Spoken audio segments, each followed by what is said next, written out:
Hey there, I'm Autumn, and today I'm going to be showing you how to sew up a fabric face mask that you can donate to the health professionals in your community.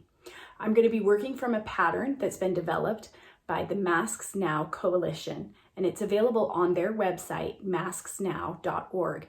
If you'd like more information on the CDC guidance around these masks and the approval of what situations they're approved to be used in, you can visit masksnow.org or go to my blog post and I'll have links for you.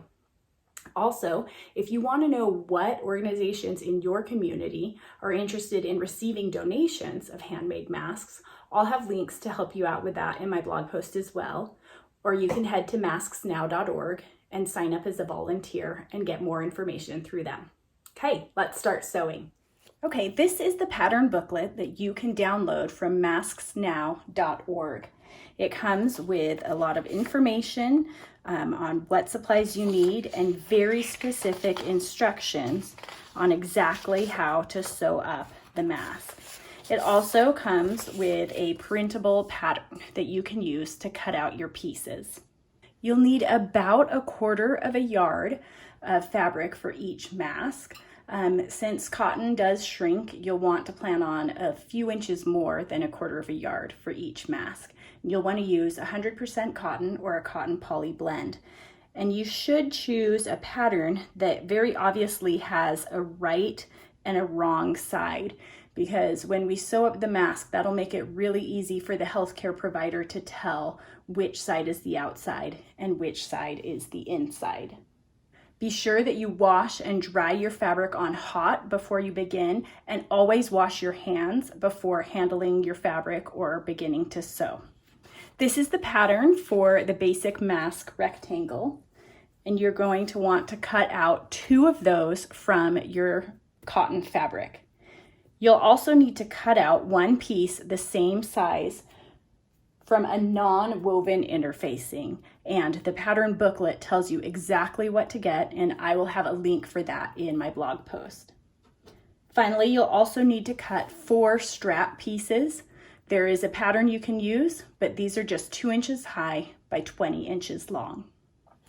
Okay, the first thing that we're going to do is turn these long pieces of fabric into straps. You'll begin at one short end, just fold it over about 1/4 inch and press that.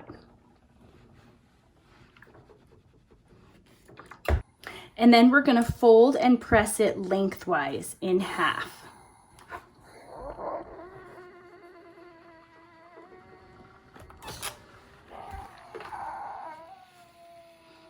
You want to use a fairly high hot iron setting when you're working with cottons. Okay, we have a nice crease down the middle. We're going to open our piece back up and take each of these raw edges and fold them so that they meet in the center at that crease that we just made. And then we'll go ahead and press that.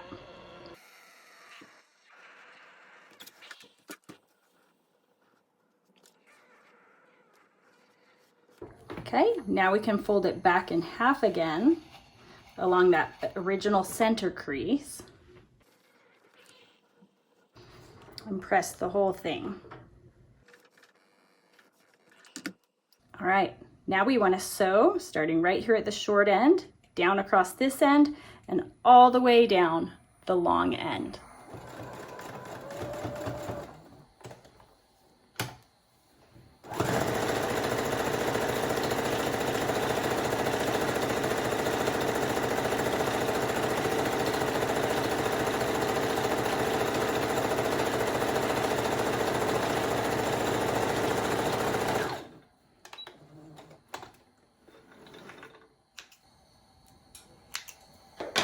Clip the threads and your strap is ready. Once you have all 4 of these made, it's time to put the mask together. We're going to lay one of our pieces of cotton down with the right side facing up. We'll place the inner facing on top of that, and then we're just going to do a really quick stitch just very close to the edge here to connect these, to base these together.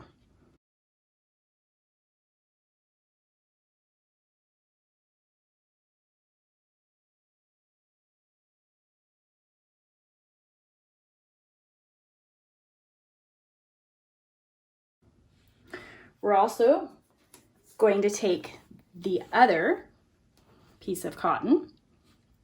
Again, place it with the right side up. And now we're going to quickly attach each of our straps. They're going to go like this on each side, and just stitch across here once to get those attached.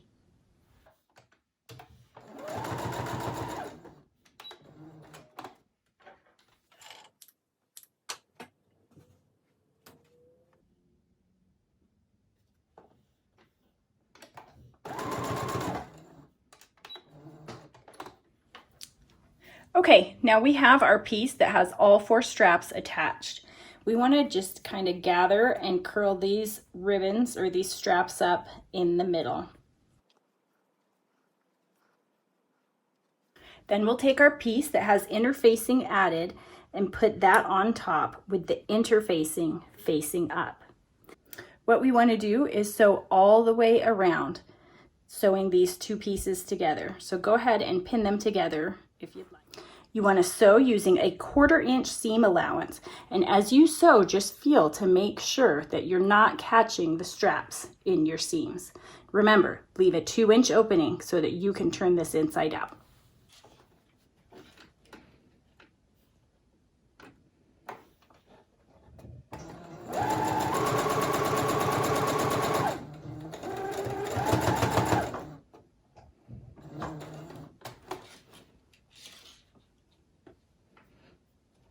Push those straps away from your seam.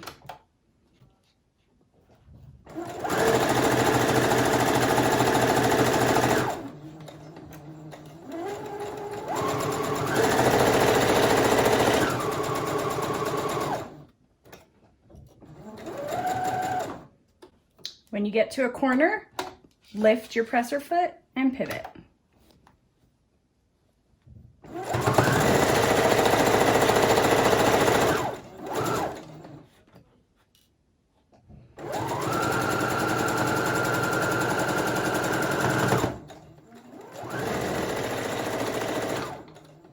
Okay, I'm going to stop here and leave this opening.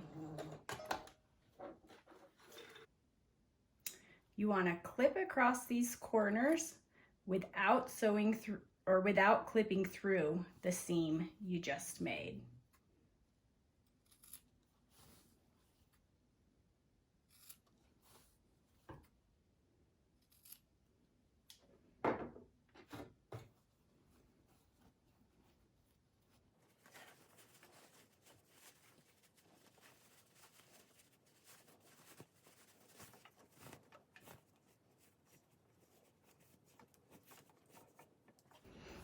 Okay, our mask has a front side and an inside, and it's really easy to tell the difference. We're going to press this so that it looks nice, and then top stitch 1/8 of an inch all the way around.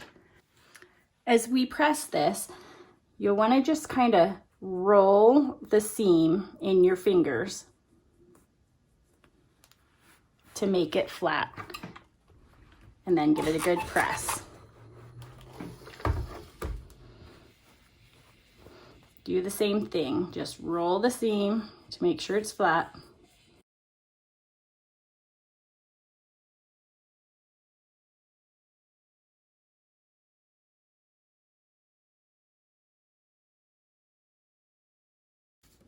When you get to the side with the opening,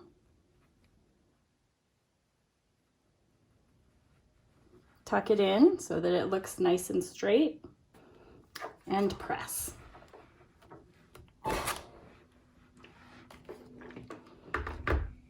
As we stitch all the way around close to the edge, that'll close up that hole.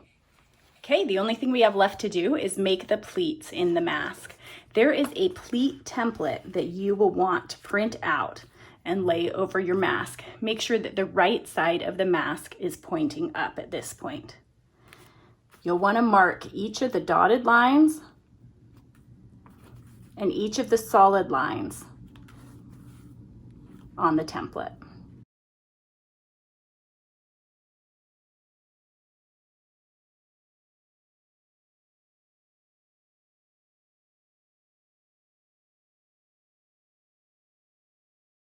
Okay. Once those are marked, making your pleats is really easy. Just take the first 2 pins on each side here and make a fold and bring them down so that the fold matches up with the second pin. Then pin that pleat in.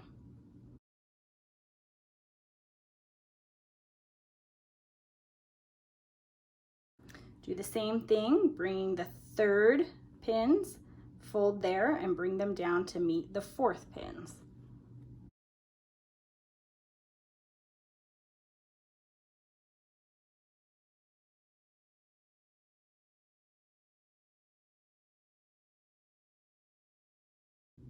Okay, the pleats are created. You can iron those in. Just be careful not to iron over the heads of your pins because they can melt and ruin your iron. Okay, now we just need to sew all the way around this one more time. I like to stop when I'm approaching a pleat and pull the pin out to make sure, to make sure it's laying flat. And then I just hold the pleat with my fingers and slowly sew right over it.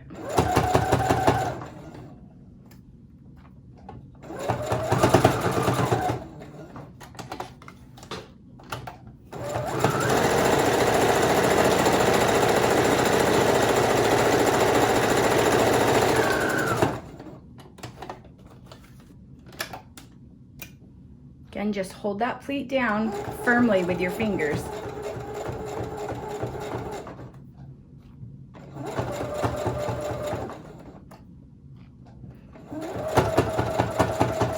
And sew over it to secure.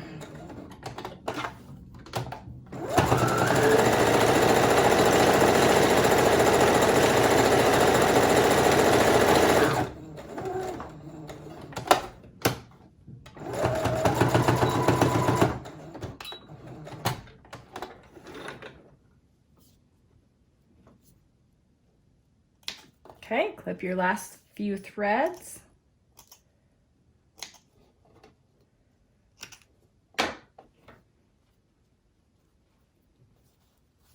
And your mask is finished.